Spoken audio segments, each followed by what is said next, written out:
Bonjour, je m'appelle Emma Liavio, je suis en terminale artisanat et métiers d'art au lycée Georges Brière. Je ne suis pas très à l'aise devant une caméra, mais avec un stylo ou un stylet, je peux faire ceci. Une simple fresque, inspirée des triptyques, pour ainsi montrer le passé, le présent et le futur.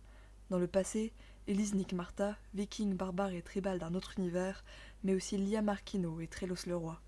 Dans le futur, Gestirm Lander, la fille adoptive de Solar Lander Fossement 4.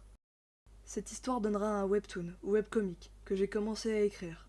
Je n'ai encore fait qu'un premier jet, non corrigé, qui évoluera jusqu'à sa version finale avant d'être posté. Je n'ai commencé qu'à faire le prologue et un épisode d'introduction. Le nombre d'épisodes n'est pas encore connu, mais j'estime que ce ne durera que de 30 à 50 épisodes. J'ai pour cette histoire créé de nombreux personnages, Solar Lander 1 à 5, mais aussi Iregiel, l'antagoniste légendaire qui a donné son nom au royaume ennemi. Marlin, le roi de ce même royaume, mais aussi Elliot, la majordome officielle de Sa Majesté, Gestirm, la princesse trouvée dans une poubelle, et Bim, le dieu de ce monde qui aidera tous les Solars dans leurs quêtes respectives. J'ai aussi commencé une animation, même si ce n'est qu'un whip, work in progress, on peut y voir les images clés, mais aussi les breakdowns.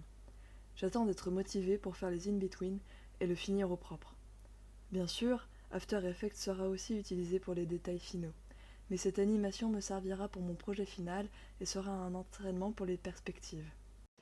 Cette animation n'a pas de rapport avec les Solars. Je l'ai débutée pour introduire d'autres personnages. À la base des dieux, je ne leur donne maintenant qu'un statut d'élémentaire, des êtres voués à ne maîtriser que leurs éléments de naissance. J'ai créé ces personnages et les développe depuis mes 8 ans. Certains ont changé de genre, d'autres ont même changé leur couleur et modifié leurs éléments, pour que je puisse y retrouver une certaine logique que je n'avais pas forcément à l'époque.